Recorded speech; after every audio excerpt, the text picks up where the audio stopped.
In the preview for episode 13, we see Miroku is taking on 1,000 days of training to make up for his lost abilities now that he doesn't have the wind tunnel. And what this means to me is that I have a good excuse to do my favorite thing on this channel, and that's to trick you into learning. So today we're going to be talking about the 1,000 days of training, and what it means culturally and historically in Japan.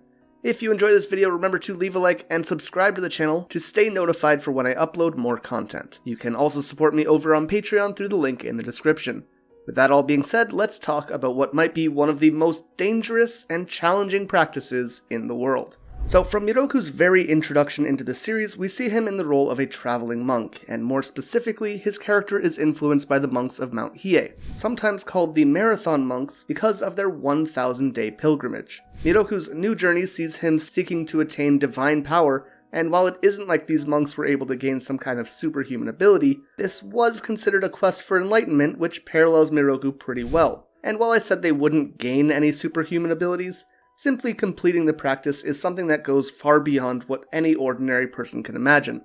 This was the Kaihogyo. This was thought to be practiced by a man named Sou Osho, who lived in the late 9th and early 10th century. The Kaihogyo would be taken up by hundreds of monks over the following centuries who were inspired by his actions. While there wasn't any very solidified structure at first, it did see several periods of evolution and innovation. Sou would originally perform monkly duties on Mount Hiei and surrounding mountains, always traveling by foot. Between 1131 and 1310, the practice saw its first development as it became a pilgrimage to the 3 pagodas of Mount Hiei. The next period lasted until 1570, where the pilgrimage would include all the shrines on Mount Hiei. And finally, since 1571, it has been centered around the Kaihogyo circuit of Mount Hiei. The Kaihogyo typically comes in 2 forms. Abbots of Mount Hiei Temple must complete the 100-day Kaihogyo, while the 1,000-day Kaihogyo is much more rare and specialized. After a monk completes his first 100 days, they can ask a senior monk for approval to complete the following 900. From here, the rules shift a little bit. Traditionally, a monk could withdraw from the Kaihogyo at any point within the first 100 days, but from the 101st day on, this becomes impossible. And you might be wondering what this means. It isn't like the monks would have someone following them around on their pilgrimage and forcing them along at gunpoint. However, this isn't really far from the actual idea. Monks would undergo this journey in white robes to symbolize death, as a reminder that this journey would bring them to the limits of their human lives and possibly beyond it. And if they failed to complete the pilgrimage for any reason, well, under that white robe, they would carry a knife and rope, and at that point, it was up to them to decide how they wanted to end their own lives. Now, I know that sounds a little extreme and barbaric, but I'm sure you'll be happy to know that in the modern practice, this is more of a symbolic thing, and there are measures in place to assist those who are on this journey. That doesn't really change the fact that there are many unmarked graves for those who have failed this mission before the 20th century. And if you're wondering how difficult it could really be, well, I found an article written in 2003 which states that since 1885, only 46 monks have completed the 1,000-day Kaihogyo. Only 46 in nearly 120 years.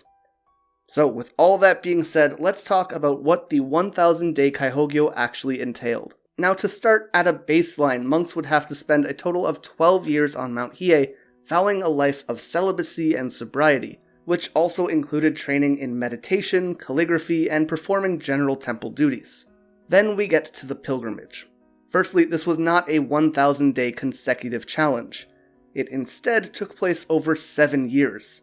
In the first 3 years, monks would undergo 100 consecutive days each time of walking either 30 or 40 kilometers every single day depending on the course they were undergoing. And for my American friends out there, 40 kilometers is about 24.5 miles. Basically a full marathon of walking every single day. This includes through rain, the snow, earthquakes, injuries, illness, or anything else.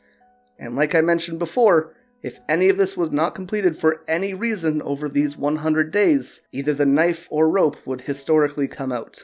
In the 4th and 5th year, this number would be bumped up from 100 to 200 days of the year, and in the 6th year we do go back to 100, but bump up the distance to 60 kilometers a day, nearly 38 miles. And just for reference as to how far that is, because hey, facts are fun, The Marianas Trench is the deepest place on Earth, and it's just about 11 kilometers. So, these monks are walking about 5.5 times that every single day. And finally, on the 7th and final year, they have 100 days of 84 kilometers a day, followed by another 100 days of 30 to 40. For reference, one more time, 84 kilometers is just longer than the Panama Canal.